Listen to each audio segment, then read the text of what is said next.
মুসা পয়গম্বর আলাইহিস সালাম এর জামানায় এক ব্যক্তি অত্যন্ত ফাজেক ফুজ্জার ছিলেন।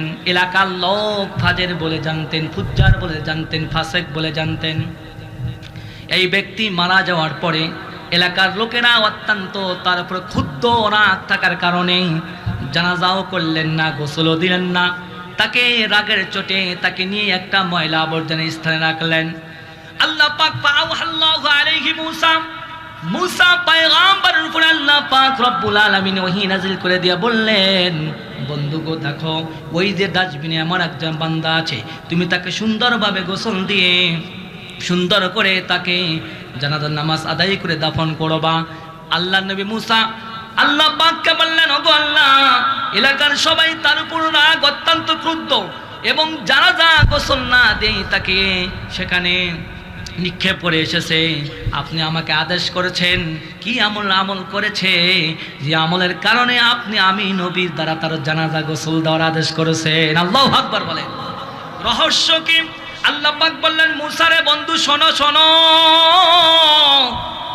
ওই যে বান্দা আমি তোমার উপরে কিতাব নাজিল করেছি তাওরাত, এই কিতাবটা পড়তে পড়তে আমার ওই বান্দা একদিন আমার প্রিয় হাবিবের নাম পায়। আমার আল্লাহর প্রিয় হাবিবের নাম কি বলেন না? মুহাম্মাদুর রাসূলুল্লাহ। আমার প্রিয় হাবিবের নাম পায়, সেই নামের পরে আমার নবীর উপরে সে একবার দরুদ পড়ে। কয়বার? একবার দরুদ পড়ার কারণে আমি আমার নবীর সম্মানার্থে আমি তার জীবনের সমস্ত গুনাহ মাফ করে দিয়েছি। সুবহানাল্লাহ। ونشهد أن لا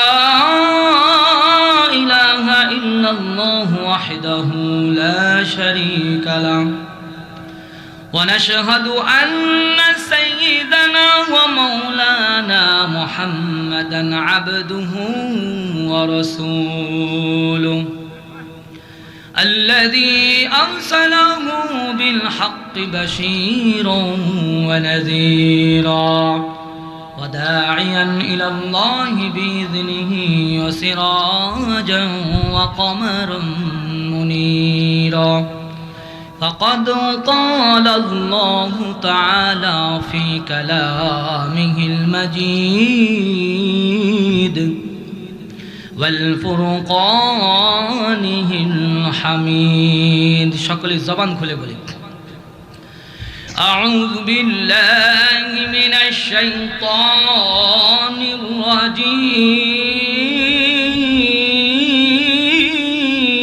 الرجيم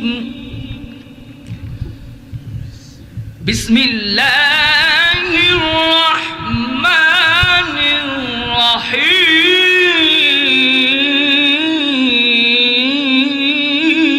الرحيم وقضى ربك ألا تعبدوا إلا إياه وبالوالدين إحسانا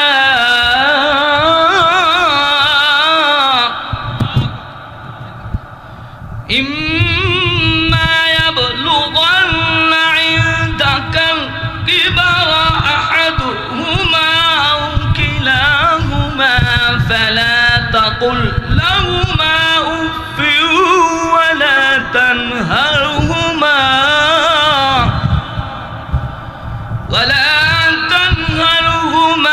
وقل لهما قولا كريما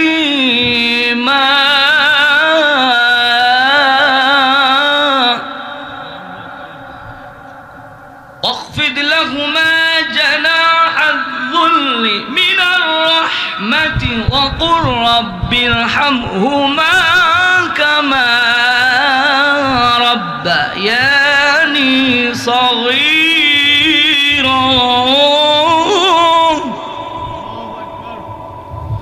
وقل رب ارحمهما كما ربياني صغيرا صدق الله العظيم عن عبد الله بن مسعود رضي الله تعالى عنه قال সাআলতু النبي صلى الله عليه وسلم أي العمل أحب إلى الله عز وجل قال الصلاة على وقتها قلت ثم أي قال بالوالدين قلت ثم أي قال الجهاد في سبيل الله رواه المسلم إن الله وملائكته يصلون على النبي يا أيها الذين آمنوا صلوا عليه وسلموا تسليما اللهم صل على سيدنا مولانا محمد وعلى آل سيدنا لنا محمد اللهم صل على سيدنا مولانا محمد وعلى آل سيدنا محمد सितारे फट जाएगी जमीन पर सलसला होगा सितारे फट जाएगी जमीन पर सलसला होगा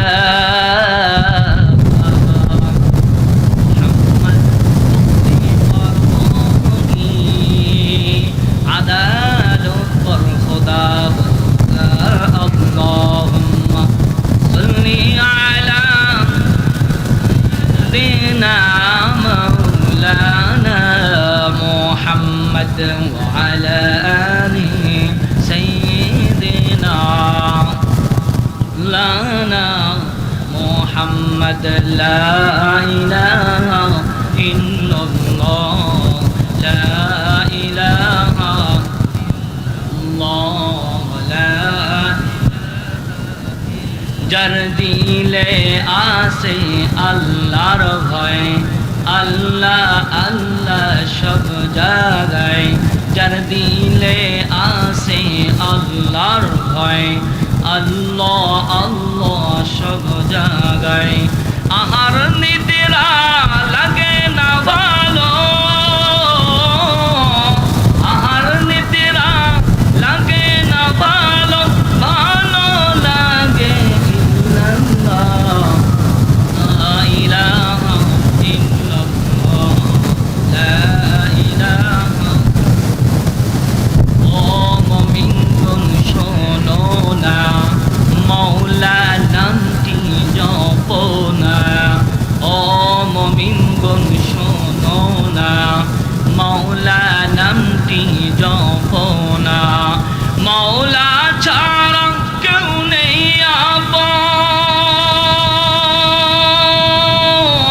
আপন মাওলা ছাড়া কেউ নেই আপন বলছেন নবী সাল্লাল্লাহু লা ইলাহা ইল্লাল্লাহ লা ইলাহা লা ইলাহা লা ইলাহা ইল্লাল্লাহ মুহাম্মাদুর রাসূলুল্লাহ সাল্লাল্লাহু আলাইহি ওয়াসাল্লাম নাদো সৈয়দপুর সরকুশাবাড়ি সীমাপাড়া বাইতুল সুজন জামে মসজিদের উন্নতি কল্পে বিরাট ইসলামী জালসা উক্ত জালসা সভাপতির আসন গ্রহণ করেছেন আলহাজ মাওলানা মোহাম্মদ দাউদ হোসেন অবসরপ্রাপ্ত অধ্যাপক মসিন্দা শিকারপুর আলিয়া মাদ্রাসা উক্ত জালসার সহসভাপতি বৃন্দগণ এবং উক্ত জালসার আমন্ত্রিত ওলামা একরাম আমার ডান এবং বামে ওস্তাদ সমতুল্য আলেম গণ এবং পিতৃসমতুল্য ব্যক্তিবর্গগণ আমার সামনে বসে আছেন, এলমে ওহী এলমে নববী বিকাশক আল্লাহ তাআলার বান্দাগণ এবং পর্দার আলাদা আছেন আমার জনম দুঃখিনী মা এবং বোন, সকলেই মিলে আমরা সর্বপ্রথম শুকরিয়া জ্ঞাপন করব কার? ওই মহান সত্তা যিনি আমাকে আপনাকে বাছাই করে এই কোরআনের মাহফিলে আমাদেরকে এনেছেন, ঠিক কিনা? এতে খুশি না বেজা? খুশি হব না কেন, ঠিক কিনা বলেন? ওই সত্তা ভালো রাখার মালিককে, অসুস্থ করার মালিককে, আমাদেরকে বরকত দেওয়ার মালিককে, ওই মহান সত্তা যিনি আমাকে আপনাকে নাজাত দেওয়ার জন্য, বরকত দেওয়ার জন্য এই মাহফিলে এনেছেন, ঠিক কিনা? সুতরাং আমরা ওই মহান সত্তার উপরে রাজি খুশি হয়ে সকলেই আমরা অন্তরস্থল থেকে শুকরিয়া আদায় করি, আলহামদুলিল্লাহ। দরুদ পড়ব সেই মহান নবীর উপরে যিনি রহমাতুল্লিল আলামিন।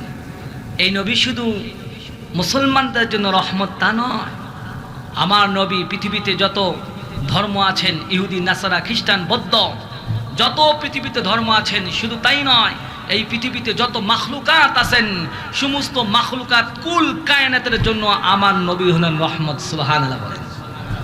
সেই নবীর উম্মত হয়ে আমরা খুশি না বেজার ভাই?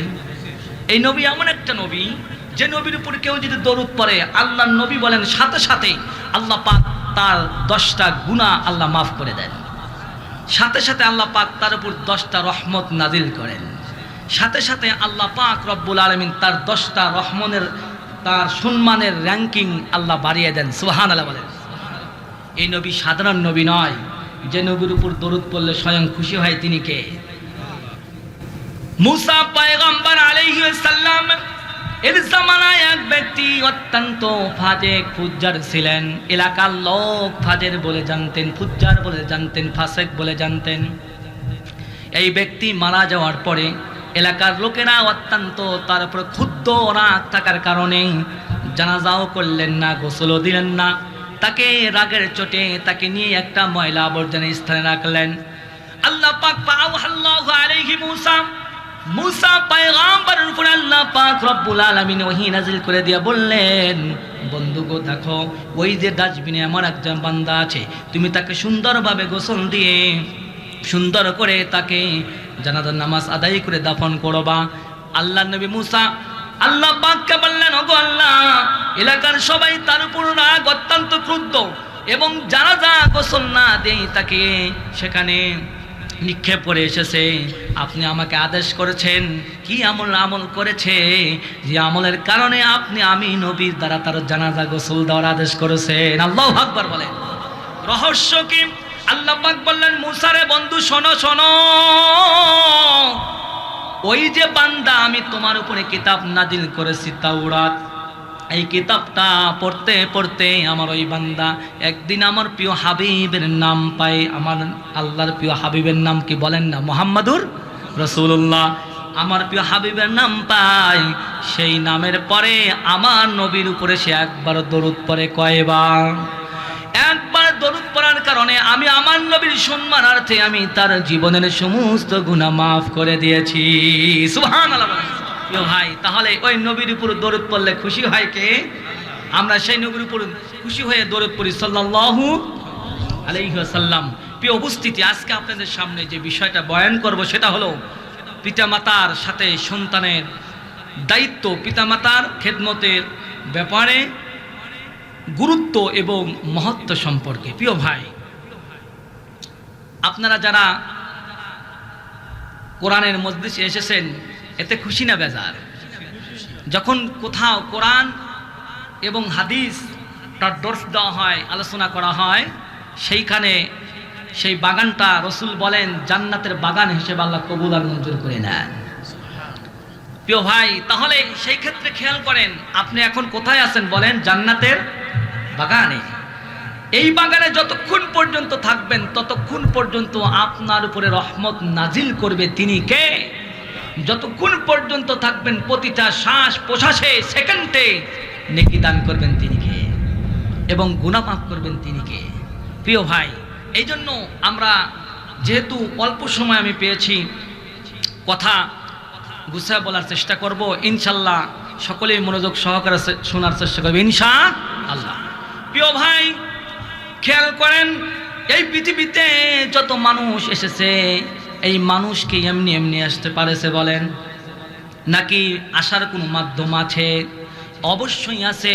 পৃথিবীতে যত মানুষ এসেছে, আসবে, এসেছিল, সবারই আসার মাধ্যম হলো একমাত্র পিতা মাতা। ঠিক কিনা বলেন? কেননা সারা পৃথিবীতে যত মায়া মহাব্বত মানুষের মধ্যে আছে, কিন্তু বাপ মায়ের মধ্যে এমন একটা মায়া মহাব্বত আল্লাহ ঢেকে দিয়েছে, যেই মায়া মোহাম্মদের মধ্যে, মহাব্বতের মধ্যে কোনো রকম স্বার্থ আছে ভাই? নাই। ভাই যদি ভাইকে ভালোবাসে, খেয়াল করেন, স্বার্থ ছাড়া ছাড়া নয়। বোন যদি ভাইকে ভালোবাসে, স্বার্থ ছাড়া নয়। বন্ধু যদি বন্ধুকে ভালোবাসে, স্বার্থ ছাড়া নয়। স্বামী যদি স্ত্রীকে ভালোবাসে, স্বার্থ ছাড়া নয়।